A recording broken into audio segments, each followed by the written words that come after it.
अस्सलामुअलैकुम। पेशे खिदमत है कन खजूरा औरत, तीसरा हिस्सा।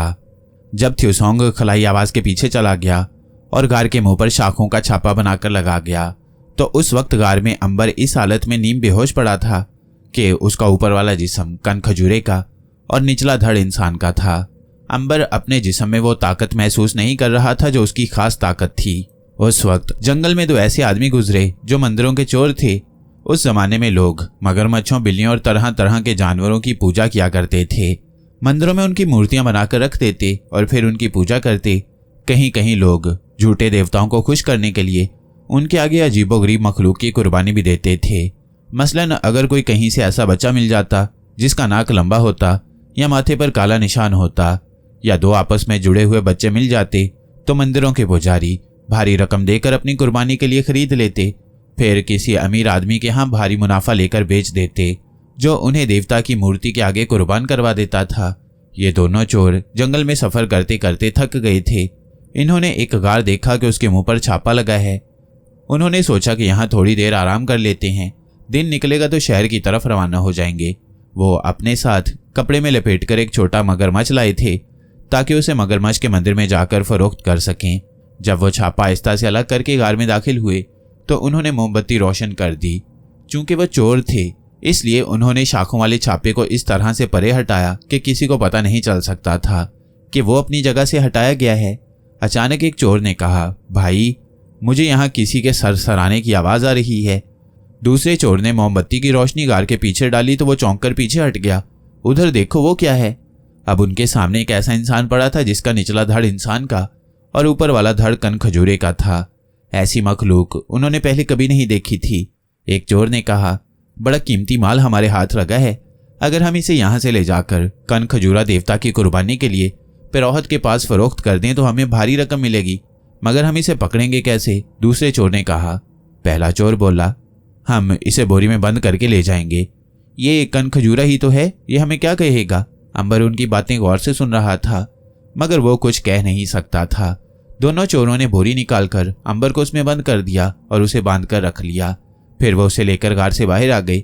बाहर आने के बाद उन्होंने शाखों का छापा वैसे ही गार के मुंह पर लगा दिया और बाहर जो उनके कदमों के निशान थे वो मिटा दिए ताकि कोई उनके पीछे पीछे ना आ सके। वहां से शहर ज्यादा दूर नहीं था, बस सामने दरिया ही था। चोर सीधे बाहर वाले उस मंदिर में पहुंचे जिसमें कन खजूरे की मूर्ति की पूजा होती थी।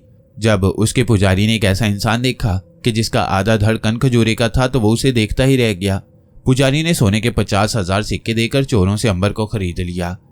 पुजारी ने बोरी में बंद अंबर को पिछली कोठरी में डाल दिया और उसी वक्त घोड़े पर सवार होकर शहर के सबसे अमीर आदमी के हवेली में जा पहुंचा। उसे जगाया और बताया कि मेरे हाथ एक ऐसा इंसान लगा है जिसका ऊपर वाला धड़ कन खजूरे का है। अगर तुम उसे खरीद कर देवता पर कुर्बान करोगे तो तुम्हारी शोहरत सारे शहर में फैल जाएगी और हो सकता है बादशाह फिरौन तुम्हें अपने दरबार में शामिल कर ले।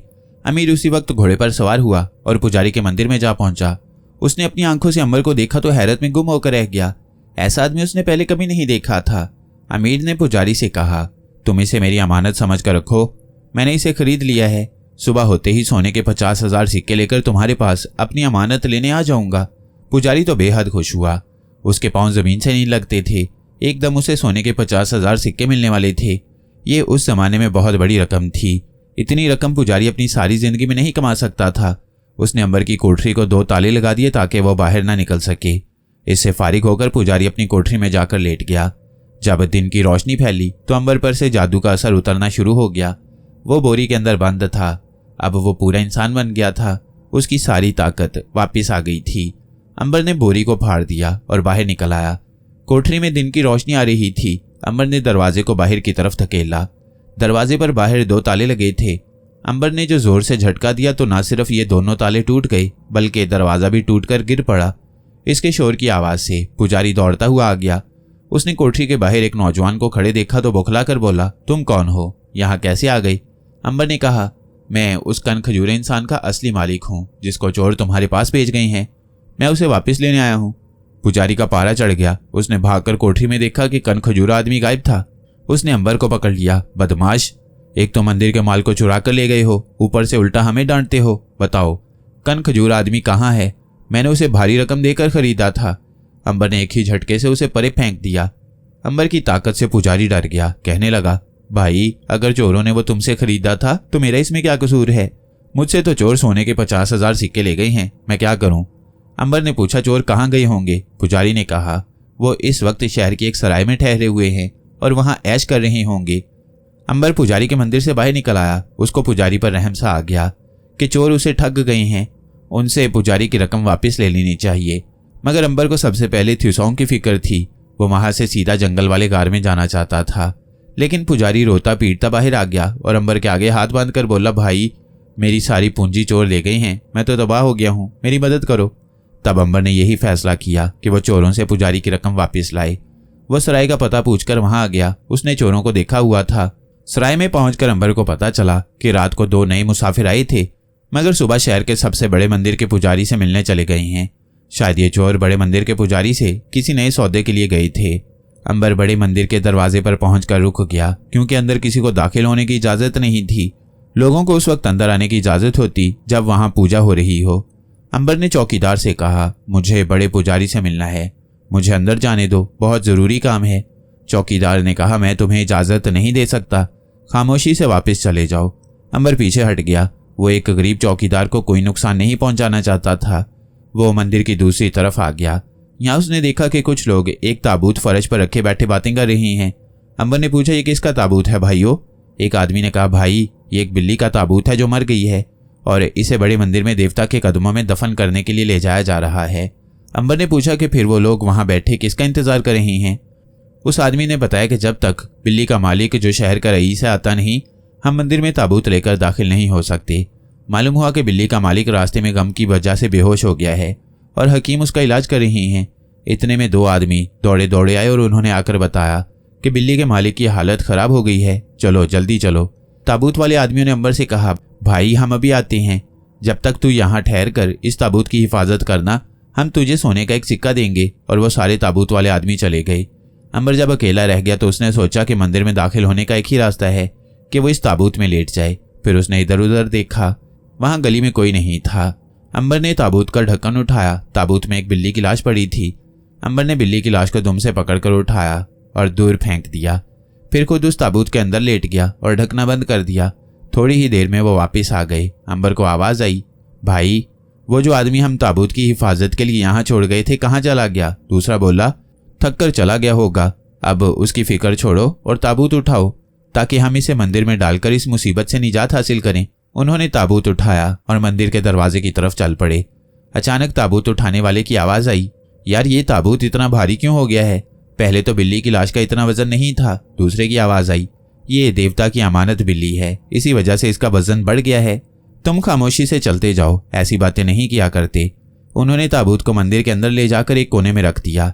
अंबर को आवाज आई, चलो हमने अपना फर्ज अदा कर दिया है, अब वापस चलते हैं। जब उनके कदमों की चाप दूर होते होते गायब हो गई तो अंबर ने ताबूत का ढकना खोलकर बाहर देखा।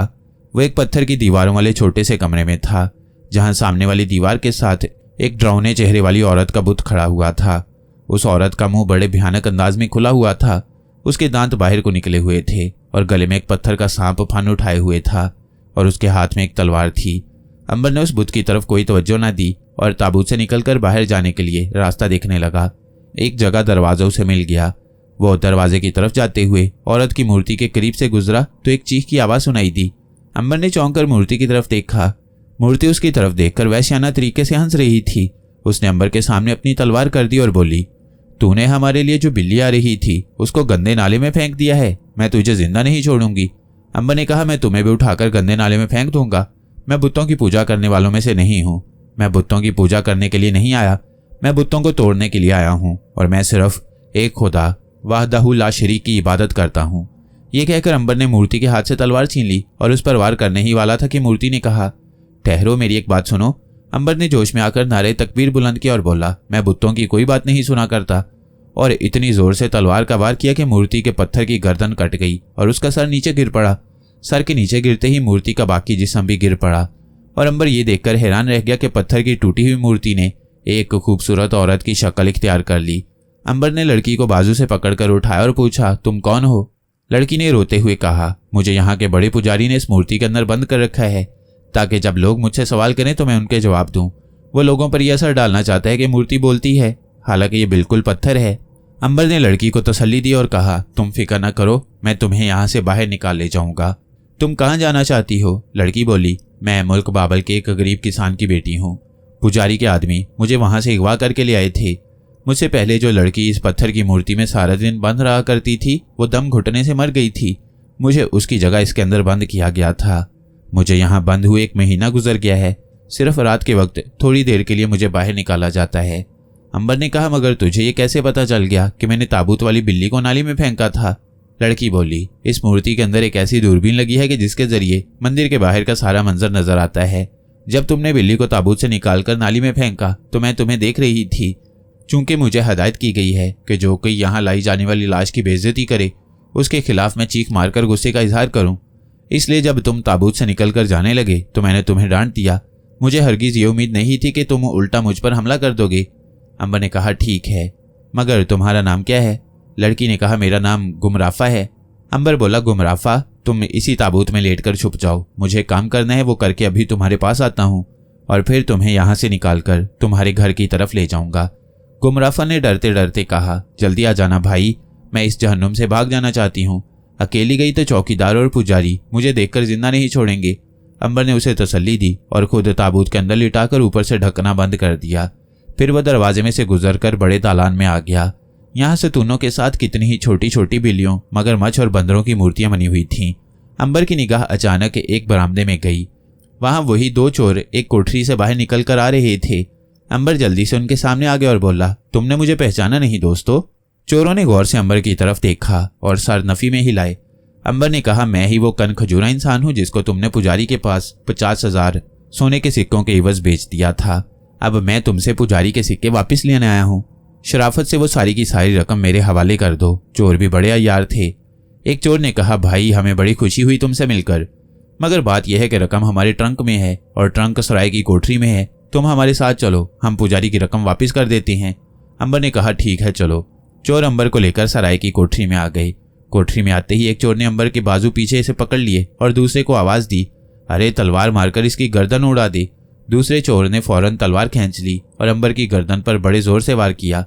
उसका ख्याल था, बल्कि उसे यकीन था कि अंबर की गर्दन कटकर नीचे गिर पड़ेगी, और दूसरे चोर ने भी अपना मुंह नीचे कर लिया था कि उस पर अंबर की गर्दन का खून ज्यादा न गिरे। मगर ऐसा न हुआ। इसकी बजाय ऐसा हुआ कि तलवार अंबर की गर्दन से टकराकर 2 टुकड़े हो गई। एक टुकड़ा उड़कर दूर जा गिरा और दूसरा चोर के हाथ में रह गया।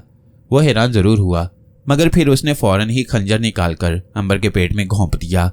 अंबर के पेट से खंजर टकराते ही दोहरा हो गया। अंबर के बाजू जिस चोर ने पकड़ रखे थे चिल्लाकर बोला, अरे इसका सर डंडा मारकर कुचल दे। दूसरे चोर ने कोने में पड़ा डंडा उठाया और पूरी कुव्वत से अंबर के सर पर मारा। डंडा भी अंबर के सर से टकराते ही टूट गया। अब अंबर उस चोर को गर्दन से पकड़कर सामने ले आया जिसने अंबर के बाजू पीछे से पकड़ रखे थे। दोनों चोर कुछ डरे हुए थे। दूसरा चोर बाहर को दौड़ने लगा तो अंबर ने पहले चोर को उठाकर उस पर दे मारा। अब दोनों चोर नीचे गिर पड़े। अंबर ने दोनों को गर्दनों से पकड़कर जमीन से 1 फुट ऊपर उठा लिया और कहा, अब सीधी तरह से बताओ कि पुजारी के सोने के सिक्के कहाँ हैं?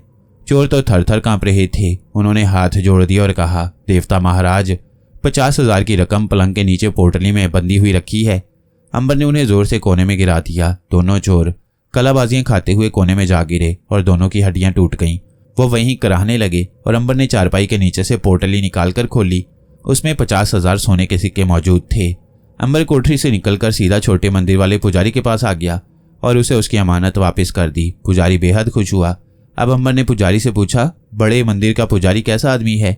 छोटा पुजारी कहने लगा, वो तो बड़ा बदमाश है, बस उसकी कुछ ना पूछो, उससे कभी ना मिलना वरना वो तुम्हें भी बेच खाएगा। फिर छोटे पुजारी ने बताया कि बड़ा पुजारी गांव की भोली भाली लड़कियों को अगवा करके मंदिर में ले आता है और उन्हें देवदासियां बनाकर लोगों को बेवकूफ़ बनाता है और ये जाहिर करता है कि ये देवताओं की बीवियां हैं। अंबर समझ गया कि पुजारी ठीक कह रहा है। उसने पुजारी से इजाज़त ली और सीधा बड़े मंदिर की तरफ आ गया। अब एक बार फिर उसे मंदिर के अंदर जाने का मसला था, मगर अब वो किसी से डरने वाला नहीं था। इसके बावजूद वो मंदिर के चौकीदार से उलझना नहीं चाहता था और ना ही चाहता था कि उसे कोई नुकसान पहुंचे। वो मंदिर की पिछली दीवार की तरफ आ गया। यहाँ एक जगह पत्थर उखड़ा हुआ था। अंबर ने उसे पकड़कर बाहर खींचा तो 2-3 पत्थर बाहर आ गए। अंबर दीवार के सुराख में से अंदर दाखिल हो गया। वो इत्तेफाक से उस कमरे में आ गया जहाँ 2 मोटी मोटी गर्दनों और फूले हुए पेट वाले पुजारी जमीन पर बिल्कुल सीधे पड़े सो रहे थे। उनके पेट गुंबद की तरह फूले हुए थे। अंबर उनके पेट पर पांव रखकर गुजर गया। पुजारी हड़बड़ा कर उठ बैठे, मगर अंबर जा चुका था। वो उस कमरे में आ गया जहां उसने मूर्ति को पाश किया था। ताबूत उसी कोने में पड़ा था। अंबर ने ताबूत का ढकना उठाया। बाबल की लड़की गुमराफा उसमें डरी हुई लेटी थी। अंबर ने उसे बाहर निकाली और कहा, मेरे साथ आओ। वो उसे लेकर आगे बढ़ा तो लड़की ने कहा, बड़े दरवाजे से, हमें पुजारी देख लेंगे। मैं तुम्हें एक खुफिया रास्ते से निकालती हूँ। गुमराफा ने अंबर को साथ लिया और दूसरे कमरे में आकर एक जीना उतरने लगी। जीना नीचे एक सुरंग में चला गया। यह सुरंग तारीक थी। गुमराफा बोली, ये सुरंग दरिया नील के किनारे जा निकलती है। वहां हम महफूज होंगे और बाबल की तरफ भाग जाएंगे। अंबर ने कहा, मैं तुम्हारे साथ बाबल की तरफ नहीं जा सकता, क्योंकि मुझे यहाँ अपने एक दोस्त को तलाश करना है, मगर मैं तुम्हें बाबल जाने वाले काफिले के साथ कर दूंगा। गुमराफा ने रोते हुए कहा, नहीं नहीं, तुम मुझे अकेला मत छोड़ना। ये पुजारी बदमाश मुझे फिर पकड़ कर ले जाएंगे। इनके जासूस जगह जगह फैले हुए हैं। अंबर ने दिल में सोचा कि मैं किस मुसीबत में फंस गया हूँ, मगर वो लड़की की मदद भी जरूर करना चाहता था। वो उसे मुश्किल में अकेली नहीं छोड़ना चाहता था। उसने लड़की को तसल्ली देते हुए कहा, ठीक है, मैं तुम्हें बाबल ले चलूंगा, मगर पहले जंगल में चलकर मुझे अपने दोस्त को भी साथ लेना होगा। गुमराफा खुश हो गई। वो सुरंग में से दरिया के किनारे झाड़ियों में निकल आए। यहाँ से अंबर ने लड़की को साथ लिया और सीधा खुश्क झाड़ियों के जंगल में आ गया। उसने गार में आकर जगह जगह थ्यूसोंग को देखा, मगर थ्यूसोंग वहां कहीं नहीं था। अंबर को यह भी ख्याल था कि जब रात का अंधेरा छा गया तो उसका आधा धड़ कन खजूरी का बन जाएगा और लड़की खौफ के मारे बेहोश हो जाएगी। इसलिए वो यही चाहता था कि लड़की को किसी काफिले के साथ कर दे। यही सोचता हुआ वो थ्यूसोंग को भी तलाश कर रहा था, मगर थ्यूसोंग उसे कहीं ना मिला। अब नाउमीद होकर अंबर सराय में आ गया। यहाँ एक काफिला मुल्क शाम की तरफ जाने को बिल्कुल तैयार था। अंबर ने सोने के 2 सिक्के काफिले के सालार को दिए और घोड़े पर बैठकर शाम की तरफ सफर शुरू कर दिया। उसने दिल में यही सोचा था कि मुल्क शाम के पास ही बाबल का शहर है। चुनाचे वो लड़की को शाम के शहर दमिश्क में छोड़कर वापस मिस्र में आ जाएगा और वापस आकर थ्यूसोंग को तलाश करेगा। थ्यूसोंग को गार में जब अंबर ना मिला और एक खलाई इंसान ने जब मरते हुए थ्यूसोंग को ये चौंका देने वाली खबर सुनाई कि उसका एक साथी भी खलाई जहाज में आग लग जाने के बाद कूदा था, तो थ्यूसोंग ने उस दूसरे खलाई इंसान की तलाश शुरू कर दी। वो बीच में एक बार गार में अंबर को देखने आया, मगर वो उसे ना मिला। दोपहर के वक्त जब अंबर बड़े मंदिर में गुमराफा के साथ दाखिल हुआ था, उस वक्त थ्यूसोंग खुश्क झाड़ियों के जंगल में अंबर और दूसरे खलाई जहाज को ढूंढता फिर रहा था। एक जगह उसको घास पर खलाई जूतों के निशान नजर आए। वहां से घास दब गई थी। थ्यूसोंग ने झुककर गौर से उन निशानों को देखा। ये वाकई खलाई जूतों के निशान थे। वो इन निशानों को खूब पहचानता था। जूतों के निशान आगे जा रहे थे। थ्यूसोंग ने उनके साथ साथ चलना शुरू कर दिया। एक जगह ऊंचा टीला आ गया जो किंगरों का बना हुआ था। खलाई जूतों के निशान उस टीले की तरफ जाकर दाएं जानिब मुड़ गए। थ्यूसोंग बड़ी एहतियात से निशानों को देखता चला जा रहा था। जूतों के निशान टीले की दीवार के पास जाकर खत्म हो गए। थ्यूसोंग ने टीले की दीवार को ठोंक बजाकर देखा। ये बड़े सख्त किंगर बने हुए पत्थरों का टीला था और इस कदर सख्त था कि वहां किसी गार या खो की मौजूदगी का सवाल ही पैदा नहीं होता था। इसके बावजूद थ्यूसोंग ने टीले के गिर्द चक्कर लगाकर पूरी तरह जायजा लिया। अगर खलाई इंसान के पांव के निशान वहां आकर खत्म हो गए थे तो जाहिर है कि खलाई इंसान वहां कहीं छुपा हुआ होगा, मगर वहां कोई ऐसी जगह दिखाई नहीं दे रही थी कि जहां खलाई इंसान छुप सकता। थ्यूसोंग ने खलाई जुबान में चिल्लाकर कहा, मैं खलाई इंसान थ्यूसोंग हूँ, तुम्हारे ही सियारे का इंसान हूँ। अगर तुम यहाँ हो तो सामने आ जाओ, मैं तुम्हारी मदद करना चाहता हूँ।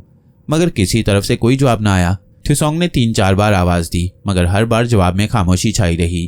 थ्यूसोंग टीले की दूसरी तरफ आकर झुककर जमीन को गौर से देखने लगा। यहाँ भी खुश्क घास थी। पांव या जूतों के निशान तलाश करना आसान काम नहीं था। फिर भी थ्यूसोंग ने देखा कि एक जगह से सूखी घास मुसलसल दब रही है और आगे जा रही है। थ्यूसोंग को शक हुआ कि खलाई इंसान पीछे से पथरीले टीले पर चढ़ा होगा। उसने बुलंदी पर से इर्द गिर्द का जायजा लिया होगा और फिर आगे चल पड़ा होगा। थ्यूसोंग ने भी घास में आगे चलना शुरू कर दिया। सूखी घास खत्म हो गई तो आगे रेत का टुकड़ा शुरू हो गया। यहाँ पर थ्यूसोंग को खलाई इंसान के जूतों के निशान साफ नजर आ गए।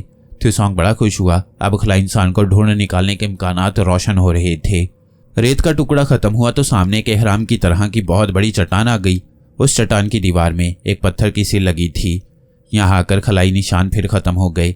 जाहिर है खलाई इंसान उस चट्टान के अंदर गया होगा और इसी पत्थर की सिल को हटाकर अंदर गया होगा। थ्यूसोंग ने पहला काम यह किया कि पत्थर की सिल के साथ मुंह लगाकर जोर से खलाई जुबान में आवाज दी और कहा कि मैं तुम्हारी मदद को आया हूं, मैं भी खलाई इंसान हूं। मगर सिल की दूसरी तरफ से कोई जवाब ना आया। थ्यूसोंग ने पत्थर के सिल पर जोर से हाथ मारा। अंदर से खोखली आवाज आई। इसका मतलब था कि दूसरी तरफ कोई गार है। थ्यूसोंग पत्थर के सिल को हटाने के जतन करने लगा। थ्यूसोंग की ताकत खलाई इंसान की ताकत थी, जो आम इंसानों से 5 गुना ज्यादा थी। थ्यूसोंग ने पत्थर के सिल पर दोनों हाथ रखकर उसे जोर से अंदर की तरफ धकेला। पत्थर की सिल जरा सी बाहर सिरकी। थ्यूसोंग ने दूसरी, तीसरी और चौथी बार कोशिश की तो पत्थर की सिल इतनी सिरक गई कि वो अंदर दाखिल हो सकता था। थ्यूसोंग गार में चला गया। अंदर गहरा अंधेरा छा रहा था। फिजा में पुराने मिस्री मकबरों की मरतूब बू फैली हुई थी। थ्यूसोंग को पहले तो अंधेरे में कुछ नजर न आया। वो आंखें खोलकर तकने लगा। थोड़ी देर बाद उसने अंधेरे में देखा कि गार छोटा सा था और उसकी छत नीची थी। वो आगे कदम कदम चलने लगा। गार चंद कदम चलने के बाद बाएं जाने मुड़ गई। आगे जाकर गार बंद हो गई। सामने पत्थर की दीवार आ गई। थ्यूसोंग ने इधर उधर देखा, दीवारों को टटोला, मगर वहां कोई दरवाजा वगैरह न मिल सका। थ्यूसोंग का अंदर दम घुटने लगा। गार में ऑक्सीजन बहुत ही कम थी। बाहर से बहुत थोड़ी ऑक्सीजन अंदर आ रही थी। इसके मुकाबले में गार में कार्बन डाइऑक्साइड गैस ज्यादा मौजूद थी। थ्यूसोंग जल्दी से गार से बाहर निकल आया। बाहर बड़ी तेज हवा चलने लगी थी, जिसकी वजह से खलाई इंसान के कदमों के निशान रेत में गुम होना शुरू हो गए थे। ये मुअम्मा थ्यूसोंग की समझ में बिल्कुल नहीं आ रहा था। आखिर वो नाउमीद होकर वापस उस गार की तरफ चल पड़ा जहां उसे अंबर से मिलने की तवक्को थी। उस वक्त तक अंबर गार में आकर वापस चला गया था। अब जब थ्यूसोंग गार में आया तो वहां अंबर नहीं था। वो नाउमीद होकर वहीं गार में बैठ गया, क्योंकि उसे मालूम था कि अंबर जहां कहीं भी होगा वो आखिर इसी गार में वापस आएगा। अब रात का अंधेरा फैलना शुरू हो गया था। थ्यूसोंग गार में चुपचाप लेट गया। उसने वहीं रात गुजारने का फैसला कर लिया था।